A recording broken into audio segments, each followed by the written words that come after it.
Welcome to the Gate 7 International Podcast, your official English source for all things Olympiacos FC and Greek football. The first day of training is when I realized, this is why they win the league every year. When I spoke with Kevin, if I gonna sign or no for Olympiacos, he said, you are crazy, go direct, my friend. Να πετύχω ήθελα να μείνω στην ιστορία του Ολυμπιακού. I can't speak, sure. Yeah. Έλα μαλάκα! Σ' αγαπώ πάρα πολύ, Πειραιάς. Είμαι Γάβρος πάντα, όλοι μαζί.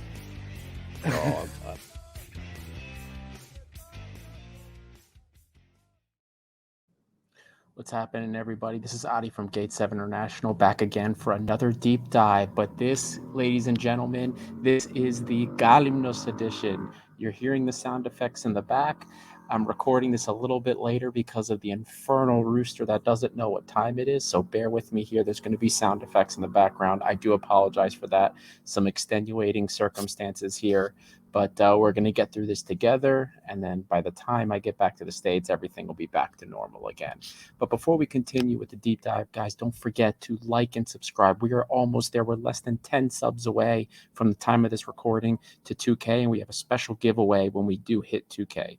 So spread this to your friends, to your family. Help us make the red and white community even bigger. And for you betting guys out there, don't forget BetUS. If you use our promo code GATE7INTL, you get a 125% deposit boost. You can turn $100 into $225 at betus.com.pa.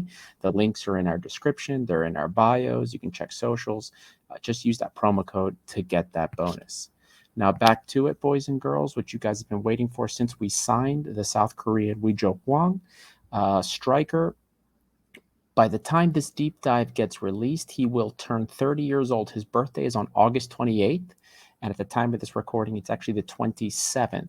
So this will go live on his birthday. He'll be 30 years old. So we'll have a birthday deep dive. But ladies and gentlemen, like I said, Galimnos edition for this deep dive, brought to you by some Galimnian honey right here, guys. We're going to be looking for the honey in this deep dive, in this scouting report, just like the sweetest honey on earth from Galimnos. Huge shout out to the island that my family's from, the best honey you'll ever get. So check out some Galimnian honey. If you guys like honey in your yaourti, in your tea, you got it. That's what you can put your honey into. It's the best. Now, moving back to the deep dive, Hwang is a right-footed number 9. Traditional number 9. Now, he has played on both the left and right wings for Bordeaux, but he is primarily from what I saw, a number 9 and pretty traditional at that. Coming in at 6'1", 185 centimeters for the metric guys, 180 pounds, 82 kilos. So he's a pretty solid build. Pretty solid build for a striker, and not that good in the air, but we'll get into that a little bit later. About the player profile, as I mentioned before, he is a traditional 9. And what I mean by that is he doesn't seem to be too influential when it comes to the build-up of the ball in possession play. But he always seems to have a handful of chances per game, whether it's these scrappy opportunities where a lot of his goals and opportunities come from positioning from crosses or balls into the penalty area. Things like that. He also he does have a bit of a cannon, and he has a nice shot with both feet. A little bit more finesse with his left, of course, not as much power, but his right foot does have some power to it. So look for shots being ripped on the outside. He's not afraid to do that. His ball handling ability is above average, in my opinion. He can do some pretty sleek things, not at the level of Hwang In-bom, but he can do some pretty slick things with the balls. Not at the same level, I guess I would say, as well as El Arabi, but up there. It's pretty good. Not the most agile player or quick, but we're not grabbing this player for his quickness or agility. We're picking him for his excellent positioning. So all in all, in terms of the player profile, we're really excited. And here we go. We have the announcement here, the picture from the announcement of Hwang. So moving forward, of course, is we're going to get started how we always do with his goal creation statistics. Now, as you guys, from what I saw, most of the goals and shots that were presented, I mentioned for these kind of poacher opportunities. And before you guys start freaking out by the data that you see here, I just want you to focus on the profile that I'm telling you about first. I'm going to get to the data in a second. So as I mentioned, a lot of poacher opportunities, scrappy things, whether it was getting up for a cross or positioning for a cross, just getting shots from there. Those were a lot of opportunities. Again, despite a really low amount of service at Bordeaux, most of you know Bordeaux is tragic, or was tragic before their relegation. Very low amounts of volume in terms of the service, but he always had some very good scoring positions, always had some great scoring opportunities every game. And that is not a coincidence. Obviously, based on the goals and XG that you see here, remarkably efficient in converting his opportunities. And I know that you guys have heard me in the past say, well, this isn't sustainable. And normally that's what I would say. But if you go back in his history, there are plenty of instances where he has had very low service and he's outscored his XG. So that's a bit of a pattern. So yeah, maybe it is unsustainable when he gets here, and maybe we'll see that trend happen. But there's enough of a pattern from his past to indicate that he's just a very efficient scorer. And it's something that we really need, especially given the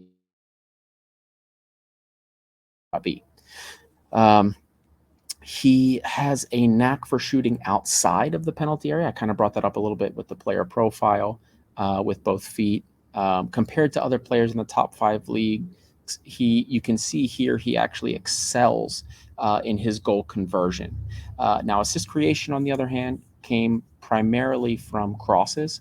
So he does like to get wide to make a cross. It did appear deliberate, or he would just be dumping the ball back. If you receive the ball in an advanced position within the penalty area, you would then see him dump the ball backwards and lay the ball off so that somebody could rip a shot.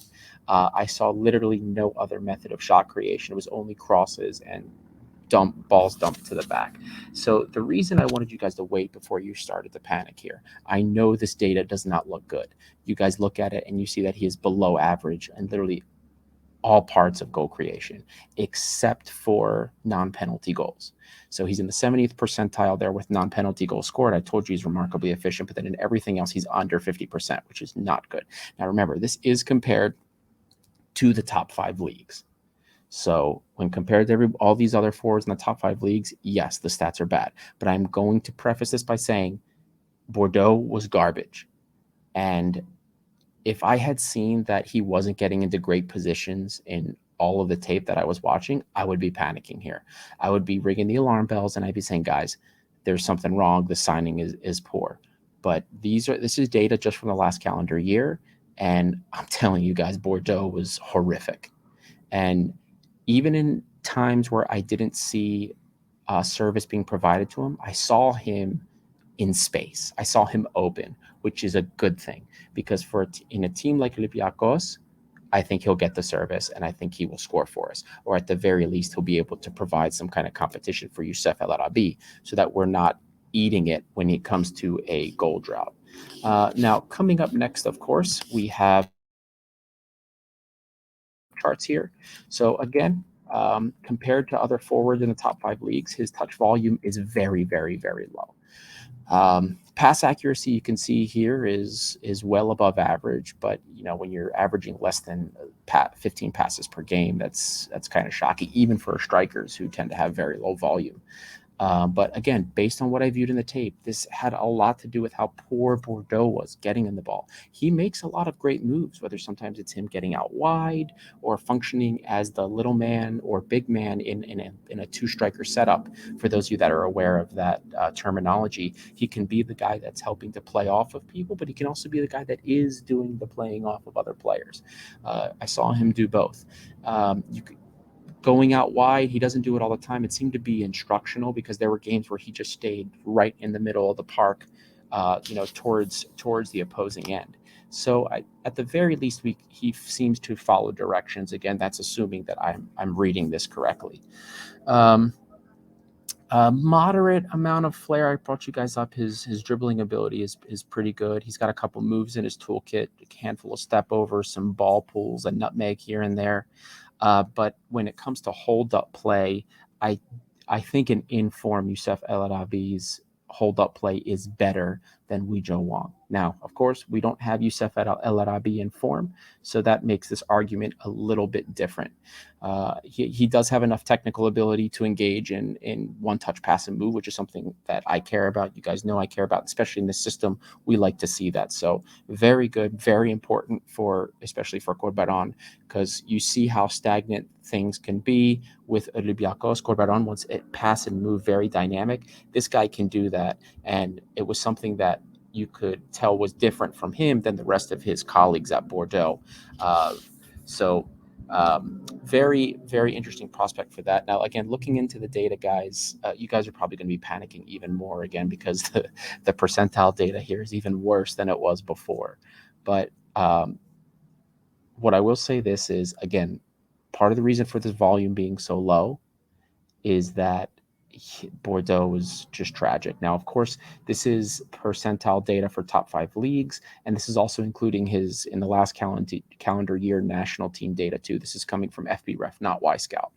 So the data is going to look different when I do his comparison to one of the Olympiacos players.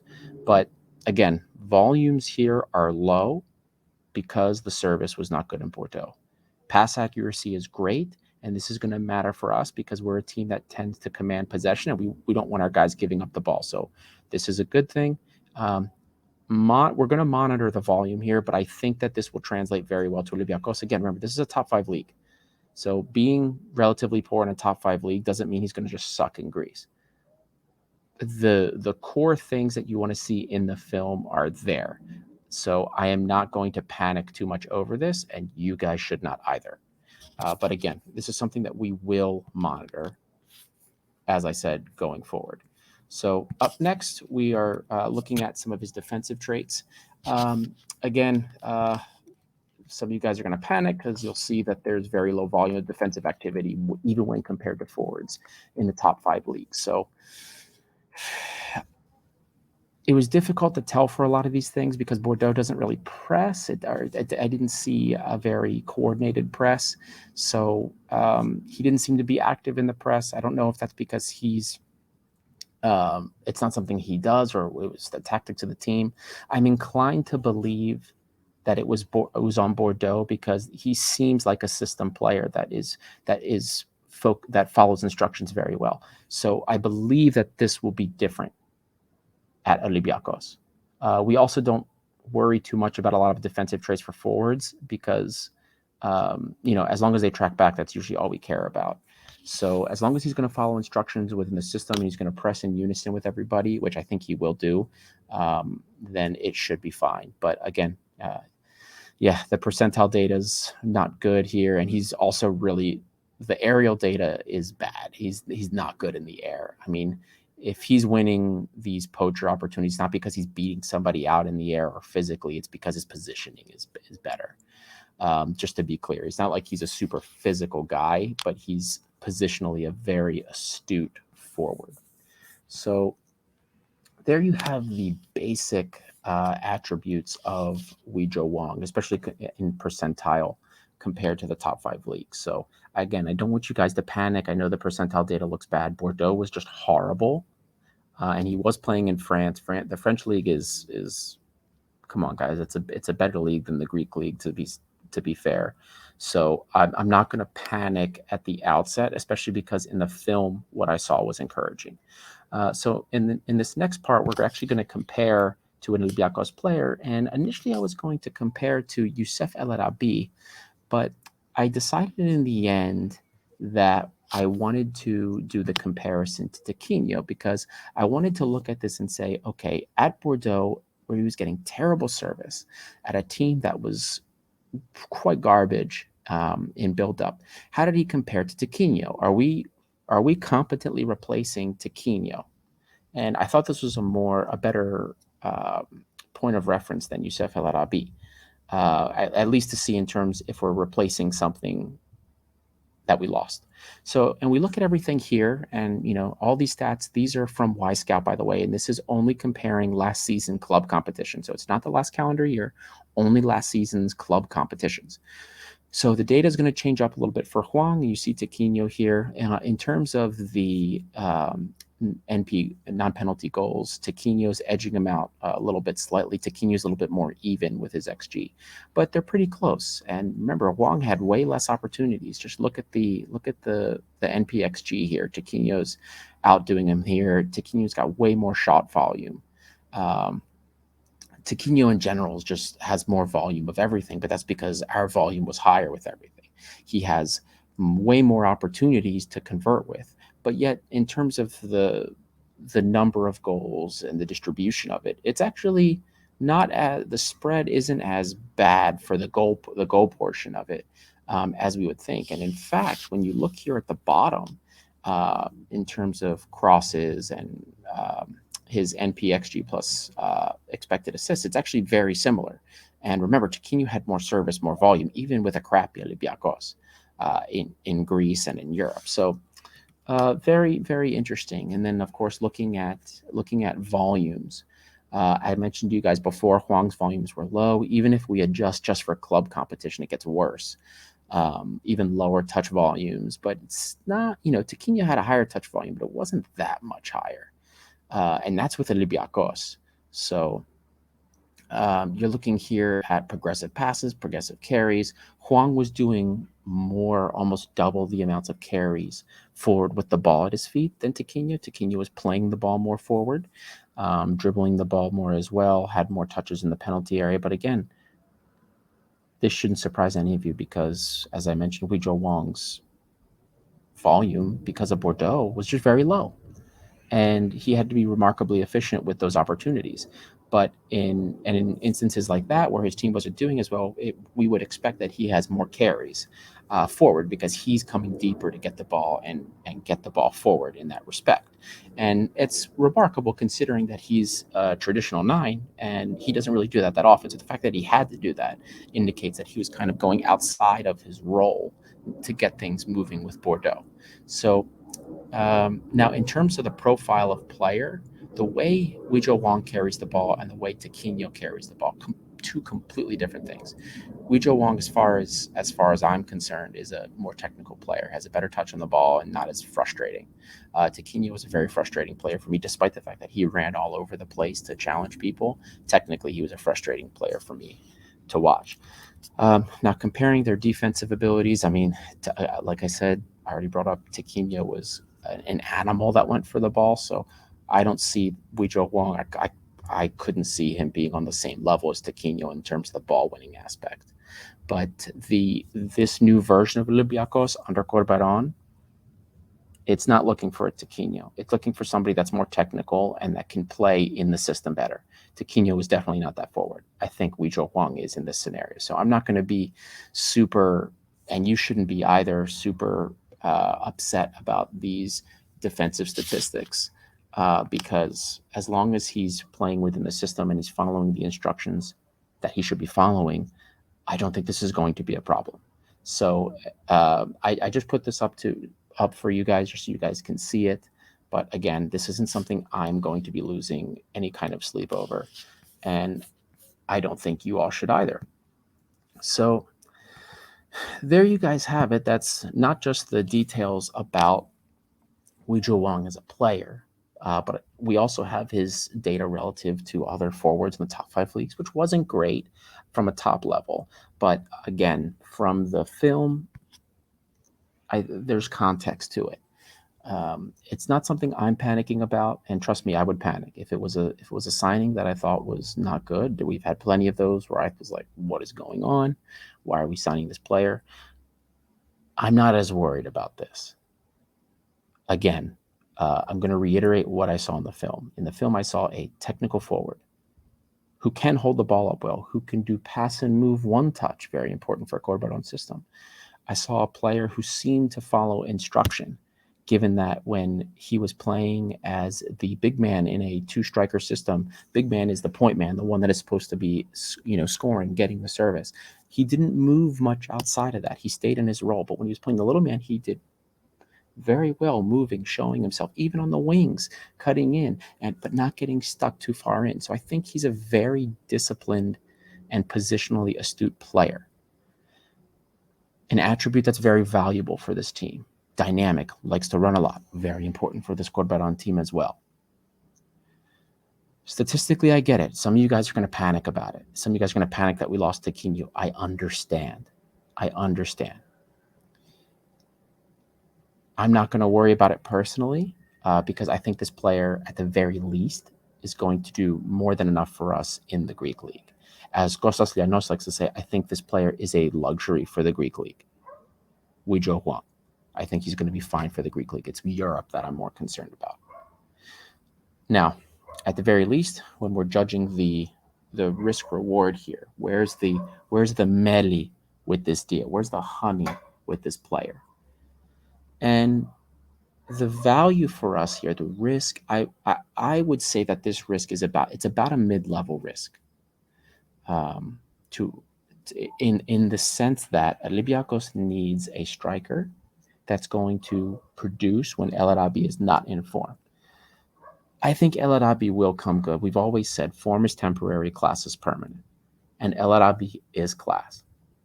Has his performances over the course of last year been declining? Yes. Is he still probably going to give us 20 goals this season? I'd say that's more than likely. Starts off slow all the time, frustrating, fine. But we need a striker that will be able to pick up the slack. A striker that we will be comfortable playing when El Arabi's not performing. And somebody that will, at the very least, make El Arabi see, look, you're just because you're El Arabi doesn't mean you're going to guarantee to play. If this guy's better, he's going to take your lunch money. And that's what made. So we need a mid-level risk. This is a short-term option because he's only coming here a year and then he's going back to Nottingham. Remember, Nottingham Forest signed him. He's here on loan. So mid-level risk because we do need a striker. This is going to be a very tough European campaign. I'm not comfortable right now. I don't trust Youssef El Arabi 100% with what we've seen from him. He's wasted a lot of opportunities. So this is mid-level risk because we need somebody that's going to score. And despite the fact that it's maybe not on our bankroll, so financially it's not aside from his wage, it's not costing us that much money. The risk is that we need a goal scorer. And if he doesn't do it, all we have is struggling El Arabi. And then, of course, Hassan, which you guys all know my feelings about Hassan. So do I think, despite the risk level, do I think this was a good signing? Do I think this is a player that brings value to Olympiacos? And the answer is yes. This is probably the first time and maybe even the only time you'll ever see me when I look at the data and it being that bad and me still saying this was a decent signing. And that's simply because of what I saw on the tape. Just quite literally. If I was going by the data alone, I'd tell you guys this was a terrible signing. What the hell are we doing? This is awful. But I'm encouraged by what I saw on the tape. And I think that if you're reading between the lines, if you're seeing how he moves on the field, how his movements are, how he can play off of people, you'll see value in him under this Corberan system. So I hope you guys enjoyed that deep dive. I hope you guys had all of your questions answered. Of course, as always, if you guys have any other questions for me, you can always DM me. You can reach out to the show on social media. Just DM us. I love speaking with you guys. I love hearing your opinions. I love having the discussions with you. Also, don't forget, like and subscribe. We're less than 10 subs away from 2K, which means giveaway. So pumped. There's obviously going to be some more deep dives on the way with some other players that have been rumored to be coming in. But until next time, this is Gate 7 International, by the fans, for the fans. And I promise you guys, there will be no more outside side of sound effects like this. This will probably be the only deep dive I do in Galimnos. But until I get back to the States, looking forward to seeing you guys for the next one. Kalinikthasas. And don't forget, get your Kalimni and honey. Κάτι μαγικό όπου πας εσύ θα με